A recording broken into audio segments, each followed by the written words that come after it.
Hi, my name is Mumbi, and in this essay, I want to tell you about what I think is one of the biggest inconsistencies in postcolonial African politics. But before that, I want to tell you or remind you that Africa had nation states way before colonialism or before the Berlin Conference. So, in my essay on Mudimbe's The Invention of Africa, we saw that Africa as an essentialized, homogenized, generic concept was a colonial invention for the purpose of othering Africa to be measured against Europe for the colonial project. But prior to that, people on the continent organized and identified themselves, still do, as peoples. Gituku called them autonomous indigenous political polities. Wangari Maathai called them micronations. Now, in Europe, the model that existed was nation state, and it was the only form of sovereignty that international law recognized. But let's look at the definitions because a state, from a Westphalian perspective, is a territory with borders, a government, and a monopoly of violence. And a nation is a group of people with a shared sense of belonging. It can be marked by language, culture, and so on. Now, as an African, this should sound familiar because this perfectly represents the micronations. So, I mean, think of like there are thousands across the continent, but think of like the Congo Kingdom, the Asante Kingdom, the Benin Kingdom. Those were nations functioning as states. So, why didn't Europe recognize them as such? Okay, we know why. Because to recognize that Africa had nation states would be to recognize that African peoples had sovereignty. And if African peoples had sovereignty, then the colonial project would be illegal. So, what did they do? They changed the vocabulary. Nation states became tribes or chieftaincies, kings became chiefs, taxes became tributes, armies became warriors, and so on.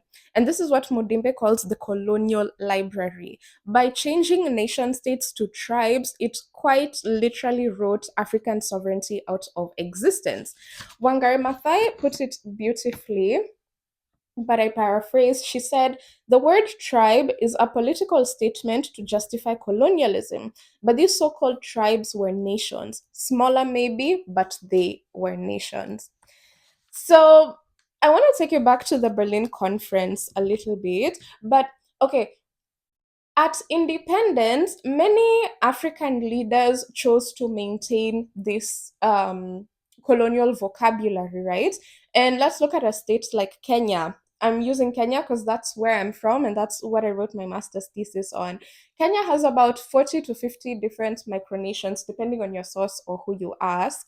But you can't build a new nation or state of Kenya while acknowledging that the old nations also have their own claim to sovereignty, to statehood. So many African leaders post independence chose to maintain that colonial vocabulary for various reasons, but I mean, many of them probably didn't want to give up their newfound power, which is why also maybe many of them didn't address things like historical colonial land injustices. But let me take you back to the Berlin Conference because now I want to discuss my master's thesis, Islando Sitawai Hama. So, as if the essentializing and othering of Africa for the colonial project wasn't enough, we had the Berlin Conference where imperial powers carved out parts of the continent as spheres of influence for themselves. But remember, we said that prior to that, peoples on the continent identified and organized themselves as peoples. We already had our own nation states in form of autonomous indigenous political polities, just that the colonial library devalued them. But the effect of the Berlin Conference, as Gituku writes, is that people who once lived in autonomous indigenous political polities were now lumped together or divided by new international borders. So, this was the invention of the modern African state. For example, the entity that we know as Kenya. Um, and Then we had nationalist movements, and suddenly there was something to unite for. So suddenly, for example, Kenya meant something, and other African states meant something to the people who constituted them. It meant a fight for independence. But post independence, there was nothing really to unite for, because remember, the national identity is a colonially imposed one. So, for example, in Ghana, Kwame Nkrumah tried to use football to unite Ghanaians. In Tanzania, Nyerere used Kiswahili and Ujamaa. But according to Rami Magdi, I read this paper by him where he says that the problem, where did I write it? Where he says that the problem with the modern African state is that it prioritizes citizenship as an individual endeavor, whereas Africans historically prioritized group identity. And this is why he says that the modern African state can never fully replace ethnic identities. I'm paraphrasing from his paper. Um, and also he says that it also has to do with the concept of time, because the modern African state is oriented towards the future, whereas Africans are historically oriented towards Zamani, the storehouse of all time. To understand this more, you can read John Mbiti's African Religions and Philosophy, but I'll also talk about it later when delving into African philosophy. But anyway, the point here is that, and I'll also talk about this thing of the tension of the national identity prioritizing individuality, whereas indigenous identities prioritize group identity. And I'll delve into this more when also talking about African philosophy and talking about African communitarianism, because group identity is so central to anything you want to talk about African philosophy or ontology. You actually have to start with African communitarianism. But I'll talk about this in a later essay. Anyway, the point of all this was just to say that this tension of the national identity, like modern African statehood, is such a big cause of so many of the conflicts that happen on the continent. And so for me, that's just one of the biggest inconsistencies of post-colonial African politics. And this was exactly the point of my master's thesis. It was to ask, looking at Kenya specifically, because so Kenya, I mentioned, has about 40 to 50 different micronations depending on your source. But in urban settings, there's really maybe only two tribes, the rich and the poor.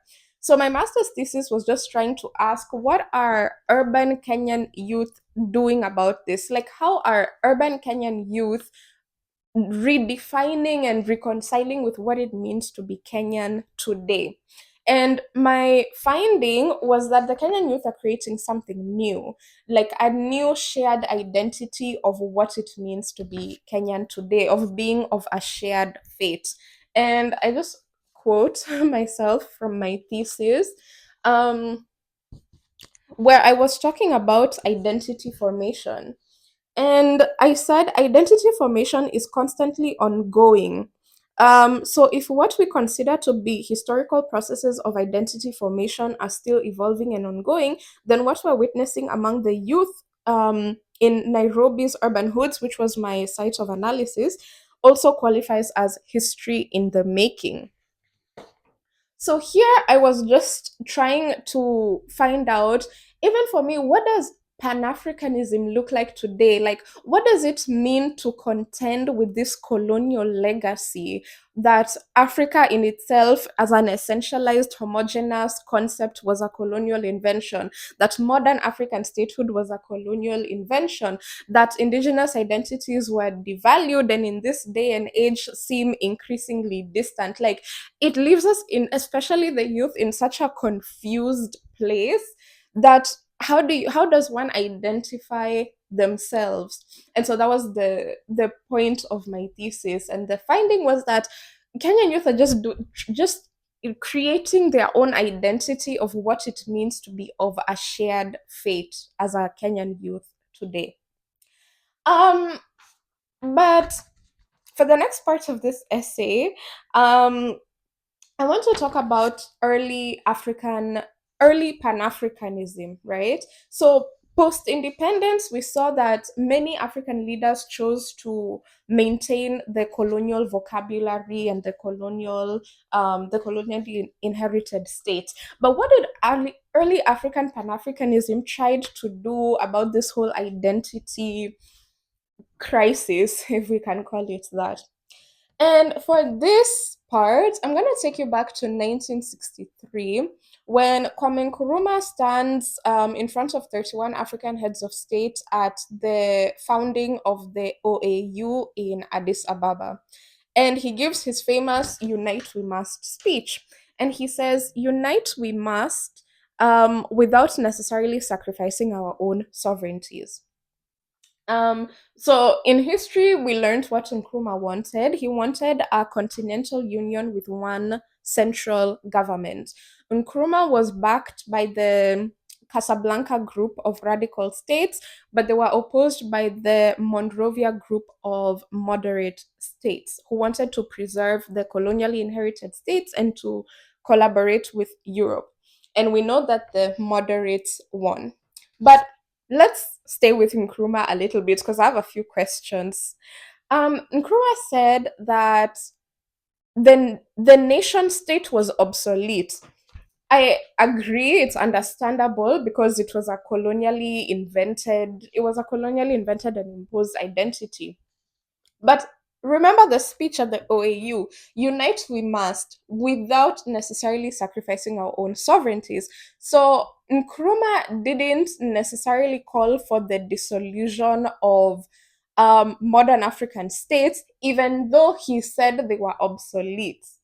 That's weird, but there are a few reasons for this. One, he couldn't like call for the dissolution of modern African states because it was actually enshrined in the founding charter of the OAU that colonial borders on the continent were invoidable, which I think is absolutely crazy.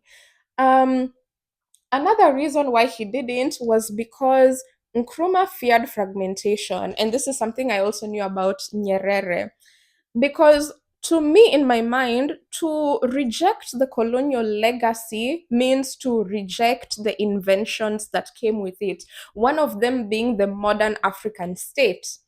But that would mean to maybe revert or reclaim our indigenous identities, our micronations, our autonomous indigenous political polities. But for Nkuruma, he said you can't just leap from an ethnic identity to a continental one because to him he wanted a continental identity.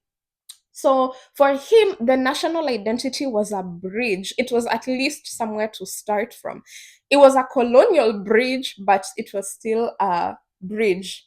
And this is something that him and Nyerere agreed on. So for that reason, he didn't call for the dissolution of the modern African states. So it's funny because the building blocks for what he wanted to build were just the same like colonial structures that he was trying to escape. But also, I think maybe one of the flaws, and this is not on Nkrumah's fault, but even just for ourselves, is who Nkrumah put his trust in, which is the same people we still put our trust in today. Mbuyinga put it like this. He said, the real cause of revolutionary Pan Africanism's downfall was that instead of trying to achieve unity through the efforts of those who had the most to gain, African workers and peasants, it put its hopes in heads of states. Who was Nkrumah trying to convince of a Central African government? It wasn't the African workers, it was the 31 heads of state at the OAU. Now, I don't know if you know this, but heads of state don't often give up power very easily. And that can just also say something about who we put our trust in today and who we expect um, to do something about our situations today. So it's just to say that the it's like you're trying to build a square house, but you have circular blocks, if that makes sense. So the same, yeah, the tools that you have are the same colonial inventions that you're trying to escape, and it becomes like a loop that you can't escape, and still to this day that we're trying to escape. Yeah, so that was my essay on what I think is one of the biggest inconsistencies in post-colonial African politics. um but yeah, asante kwa kutazama or kwa kusikiliza means thank you for watching or listening, and utanisikiliza in the next essay means you'll hear me again in the next essay. Asante.